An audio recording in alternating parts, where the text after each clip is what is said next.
Hello dear students. तो सभी students को मेरा good morning, good afternoon, good evening जब भी आप ये लेक्चर देख रहे होंगे। बच्चों, welcome to new lecture of rotational dynamics. Last lecture में हमने देखा कि मोमेंट ऑफ इनर्शिया क्या होता है। तो आपको पता है कि मोमेंट ऑफ इनर्शिया मास और डिस्टेंस स्क्वायर का प्रोडक्ट होता है। मास एंड डिस्टेंस स्क्वायर का क्या होता है? प्रोडक्ट होता है। मतलब हमने देखा कि मोमेंट ऑफ इनर्शिया सिर्फ मास के ऊपर डिपेंड नहीं करता।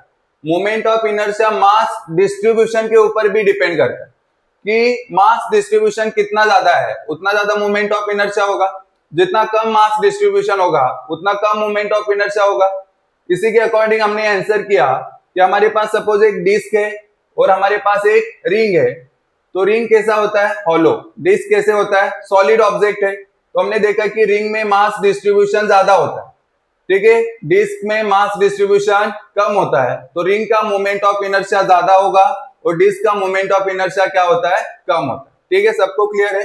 सपोज एक ऑब्जेक्ट है और उस ऑब्जेक्ट के अंदर n पार्टिकल्स है, और आपको उस ऑब्जेक्ट का moment of inertia find out करना है। तो आप हर एक पार्टिकल का मोमेंट ऑफ इनर्शिया क्या करोगे? ऐड करोगे। जब आप हर एक पार्टिकल का मोमेंट ऑफ इनर्शिया ऐड करोगे तो आपको उस ऑब्जेक्ट का मोमेंट ऑफ इनर्शिया भी मिलेगा, ठीक है। फिर मैंने आपको बताया कि एक ऑब्जेक्ट है, उसके अंदर n नंबर ऑफ पार्टिकल्स है। कितने पार्टिकल्स है? n number of particles.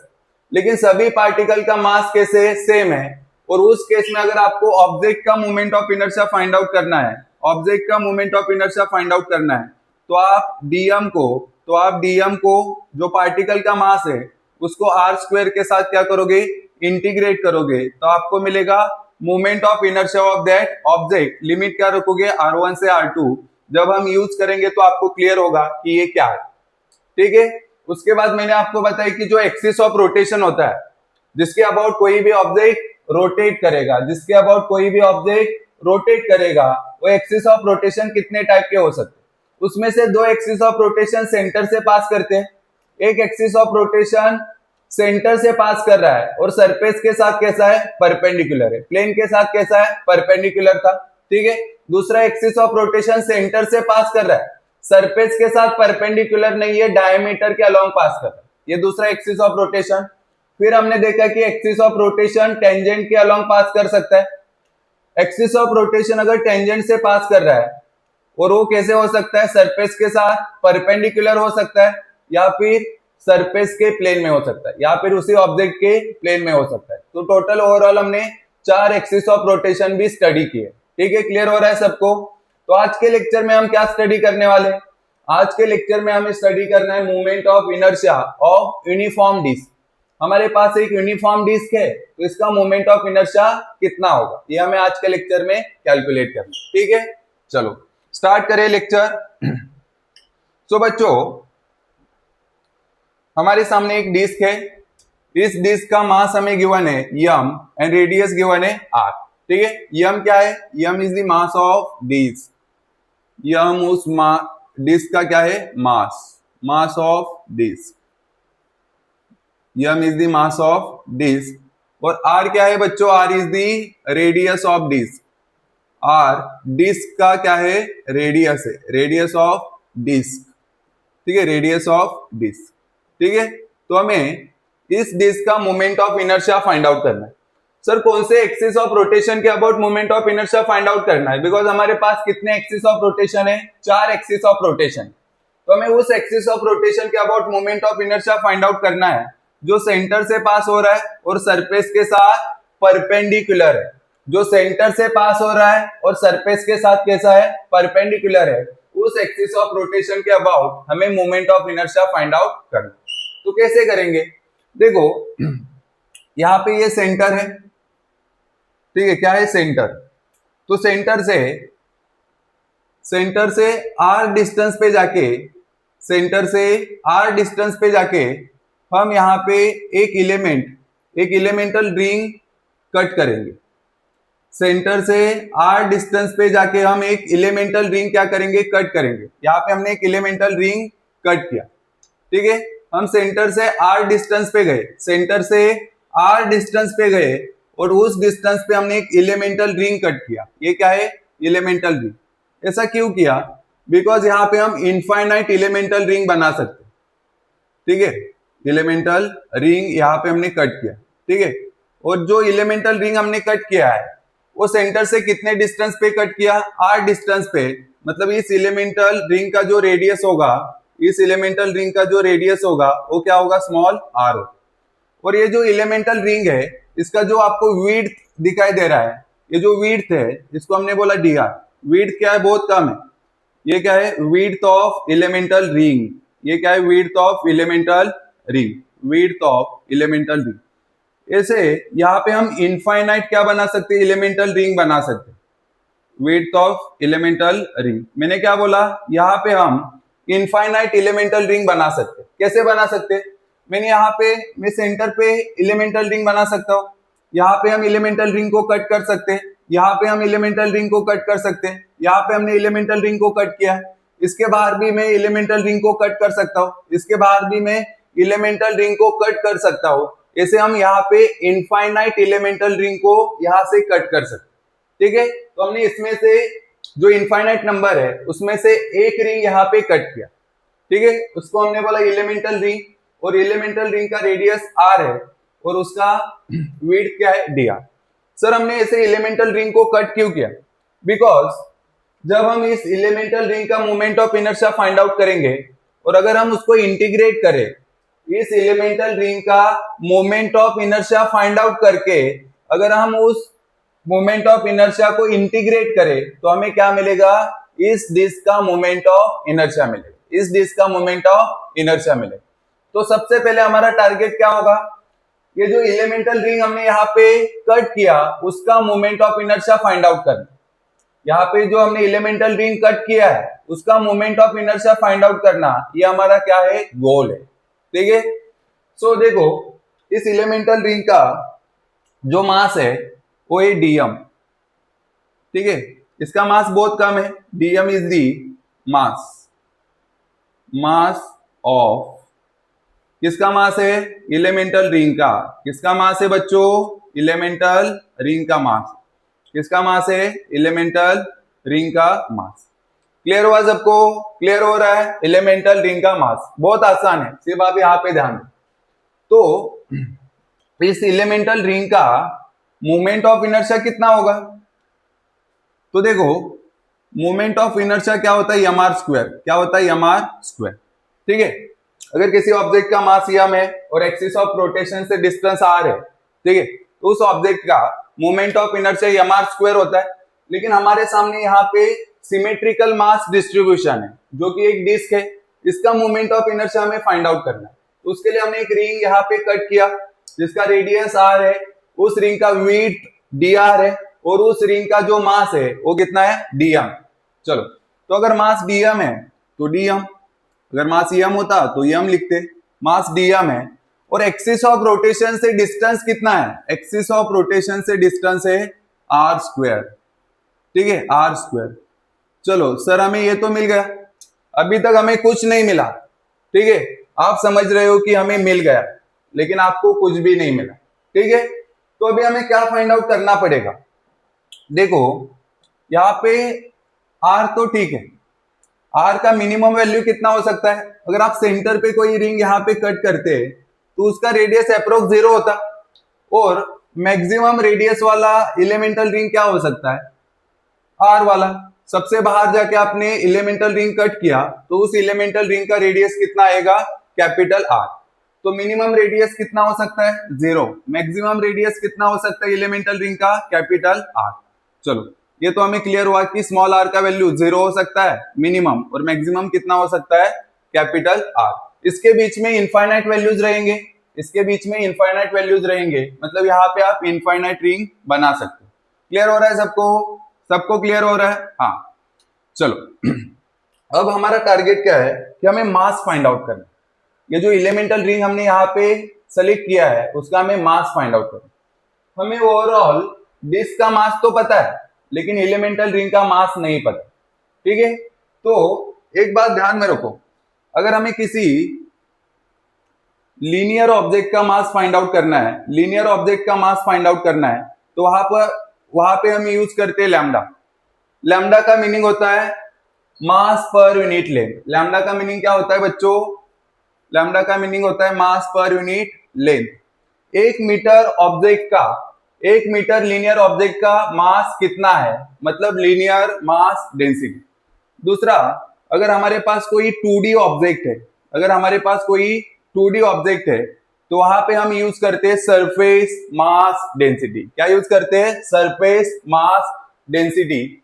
Surface mass density जिसको हम सिग्मा से रिप्रेजेंट करते हैं। और सरफेस मास डेंसिटी का मीनिंग होता है मास पर यूनिट एरिया। मास पर यूनिट एरिया, मास पर यूनिट एरिया। क्लियर हो रहा है सबको? सो ये सरफेस मास डेंसिटी हमें क्या बताता है? सरफेस मास डेंसिटी हमें बताता है कि 1 मीटर स्क्वायर एरिया का मास कितना है। 1 मीटर स्क्वायर एरिया का मास कितना है।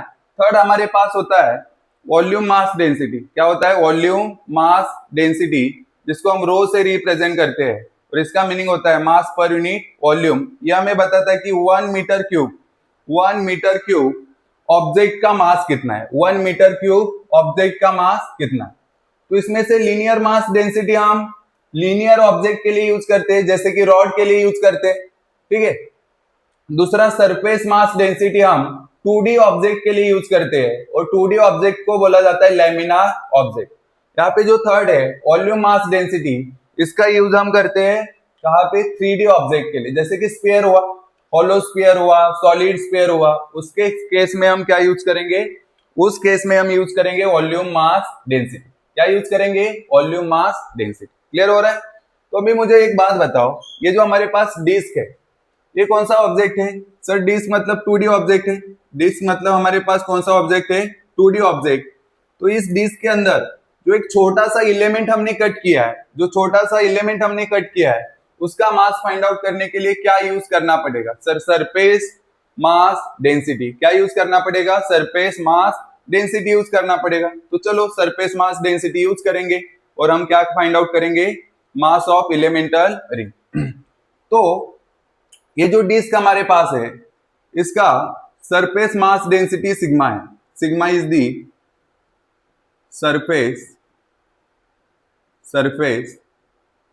Mass density. Surface mass density. तो बताओ सिग्मा का वैल्यू क्या आएगा? सिग्मा इज डिस्क का मास कितना है? यम, और डिस्क का एरिया ए।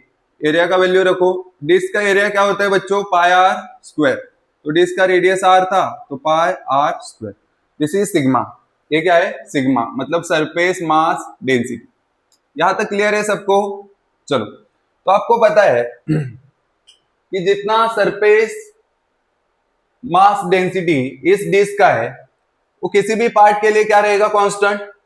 अगर इस डिस्क का सरफेस मास डेंसिटी सिग्मा है, तो इसके किसी भी एलिमेंट का सरफेस मास डेंसिटी कितना होगा? सिग्मा ही होगा। चलो, तो अभी मुझे इस एलिमेंटल रिंग के लिए बताओ सिग्मा का वैल्यू क्या आएगा? Sir sigma is equal to इसका मास डीएम, और इसका मास अगर बहुत कम है तो एरिया भी बहुत कम होगा। एरिया भी क्या होगा? बहुत कम होगा। एरिया भी क्या होगा? बहुत कम होगा। ठीक है। इसका एरिया क्या होना चाहिए था? सर इसका एरिया होना चाहिए था pi small R square. Pi small R square. लेकिन इसी एरिया को मैं ऐसे भी लिख सकता हूं, उस एलिमेंटल रिंग का सरकमफरेंस 2 पाई आर, इसको मैं इंटीग्रेट करूंगा विड्थ के साथ। इसको मैं इंटीग्रेट करूंगा विड्थ के साथ, तो मुझे क्या मिलेगा? पाई आर स्क्वायर ही मिलेगा। क्या मिलेगा? पाई आर स्क्वायर ही मिलेगा। सर कैसे? इसको इंटीग्रेट करो। हाँ, इसको इंटीग्रेट किया। किसको इंटीग्रेट करना है? 2 पाई आर को डी आर के साथ। तो 2 पाई कांस्टेंट है। हाँ सर कांस्टेंट है। आर को डी आर के साथ इंटीग्रेट करो। आर का मिनिमम वैल्यू क्या हो सकता है? 0। मैक्सिमम क्या हो सकता है? आर। तो इसको इंटीग्रेट किया तो क्या आएगा? आर स्क्वायर बाय 2, और यहाँ पे 2 पाई। 2 से 2 कैंसिल, कितना मिल रहा है? पाई आर स्क्वायर। क्या मिल रहा है? पाई आर स्क्वायर। ठीक है, क्लियर हो रहा है सबको? तो मैं पाई आर स्क्वायर की जगह पे एलिमेंटल रिंग का सरकमफरेंस लिख सकता हूं, और उस सरकमफरेंस को मैं आर के साथ क्या करूंगा? डी आर के साथ क्या करूंगा? इंटीग्रेट करूंगा। तो दोनों का मीनिंग क्या होता है बच्चों? सेम ही होता है। दोनों का मीनिंग क्या होता है? सेम ही होता है। तो मैं पहले यहाँ पे लिखता हूं डीएम अपॉन, क्या करना है एरिया के लिए? एरिया के लिए आपको सरकमफरेंस को dr के साथ क्या करना है, इंटीग्रेट करना, ठीक है। तो यहां से dm का वैल्यू कितना आएगा, हमें dm फाइंड आउट करना था। dm is equal to sigma into 2πr dot dr, 2πr dr। ये वैल्यू उठा के यहाँ पे रख दो, कहाँ पे, ये वैल्यू उठा के यहाँ पे रख दो। चलो ये वैल्यू उठा के यहाँ पे रख दो। सो ये क्या है, रिंग का जो एलिमेंटल रिंग है उसका moment of inertia, elemental ring का मोमेंट ऑफ इनर्शिया dm की जगह पे क्या लिखूंगा, सिग्मा 2πr dr। सिग्मा का dm का वैल्यू लिखा, इंटू क्या है r स्क्वायर, इंटू क्या है r स्क्वायर। यहाँ पे देखो r इंटू आर स्क्वायर क्या हो जाएगा बच्चों, r क्यूब। तो sigma 2πr cube dr, r cube dr। Clear हुआ सबको? हाँ, ये क्या है, एलिमेंटल रिंग का, यह आया एलिमेंटल रिंग का मोमेंट ऑफ इनर्शिया। लेकिन क्या हमें एलिमेंटल रिंग का moment of inertia find out करना है? नहीं, हमें एलिमेंटल रिंग का moment of inertia find out नहीं करना, हमें डिस्क का moment of inertia find out करना। तो अगर मुझे डिस्क का moment of inertia find out करना है तो डिस्क कैसे बन रहा है, infinite number of elemental ring से मिलके बन रहा है। तो अगर मैं उन इनफाइनाइट रिंग का मोमेंट ऑफ इनर्शिया ऐड करूं तो मुझे क्या मिलेगा, डिस्क का मोमेंट ऑफ इनर्शिया। लेकिन अगर मैं ऐड करने के लिए बैठा तो मेरा पूरा लाइफ खत्म हो जाएगा, लेकिन मुझे डिस्क का मोमेंट ऑफ इनर्शिया नहीं मिलेगा। क्यों नहीं मिलेगा? बिकॉज ये जो डिस्क है वो कितने एलिमेंटल रिंग से मिलके बना है, इनफाइनाइट। तो इनफाइनाइट को ऐड करना इतना इजी है क्या? नहीं। तो इसके लिए हम क्या करेंगे, इंटीग्रेट करेंगे। क्या करेंगे, इंटीग्रेट करेंगे एक एलिमेंटल रिंग का मोमेंट ऑफ इनर्शिया। हाँ सर, इंटीग्रेट करेंगे। चलो इंटीग्रेट करते। तो मुझे क्या फाइंड आउट करना है, moment of inertia of disc. So moment of inertia of disk, moment of inertia of disk, moment of inertia of disk। so moment of inertia of disk I ये find out करने के लिए मैं integrate करूंगा किसको, I R को, किसको, elemental ring का मोमेंट ऑफ इनर्शिया को, ठीक है। सो एलिमेंटल रिंग का मोमेंट ऑफ इनर्शिया तो हमारे पास है, ये वैल्यू उठा के यहाँ पे फेंक के मारो। सो इंटीग्रेशन, हाँ कौन सा वैल्यू फेंक के मारा, सिग्मा 2π r क्यूब dr। अब r का वैल्यू क्या हो सकता है, मैंने बोला कि आप एक एलिमेंटल रिंग यहाँ पे बना सकते हो तो इसका रेडियस तो अप्रोक्सीमेटली 0 है। हाँ सर 0 है, तो एक लिमिट लोअर लिमिट 0 आएगा। और मैक्सिमम ये वाला रिंग बना सकते हो जिसका रेडियस कितना हो जाएगा, कैपिटल R। तो इसका जो अपर लिमिट है ये होगा कैपिटल R, ठीक है। जो कांस्टेंट है उसको उठा के बाहर रख दो, बाहर रख दो मतलब इंटीग्रेशन के बाहर रख दो, ठीक है। सिग्मा आपकी तरह कांस्टेंट है, 2π कांस्टेंट है, R तो चेंज हो रहा है, R बार बार बदलता है। सो R को इंटीग्रेशन के अंदर रखो, नहीं तो फिर से बदल जाएगा, ठीक है। सिग्मा इंटू 2π, हाँ बताओ इसका इंटीग्रेशन क्या आएगा, पावर 1 से बढ़ाओगे, 3 था 4 करोगे, जितना पावर आया उससे डिवाइड करोगे, लोअर लिमिट यहाँ पे लिखोगे, अपर लिमिट यहाँ पे लिखोगे। तो माइनस लोअर लिमिट करोगे तो 0 आएगा, तो वो लिखने की जरूरत नहीं है। सो अपर लिमिट का वैल्यू यहाँ पे सब्सटीट्यूट करो, सिग्मा 2π अपर लिमिट का वैल्यू रखा r रेस टू 4 आया, डिवाइडेड बाय 4, ठीक है। माइनस करते तो 0 आता ना, 0 का पावर 4 0 आएगा, तो क्या लिख के क्या फायदा है। तो सिग्मा का वैल्यू बोलो, यहां से सिग्मा का वैल्यू क्या है, M upon pi r square, sigma upon pi r square. यहां से जो कट रहा है उसको काट दो, बिकॉज आपको काटने का मौका बहुत कम बार मिलता है, ठीक है। सो यहाँ पे 2 4 कट जाएगा, 2 से जाएगा। यहाँ पे सिग्मा का वैल्यू लिखा into r raise to 4 upon 2। So r square, फिर से आपको काटने का मौका मिल रहा है, तो काट दो। तो यहाँ पे बचेगा कौन, r स्क्वायर। तो न्यूमरेटर में कौन बचा सर, न्यूमरेटर में बचा mr स्क्वायर, और डिनोमिनेटर में कौन बचा, 2,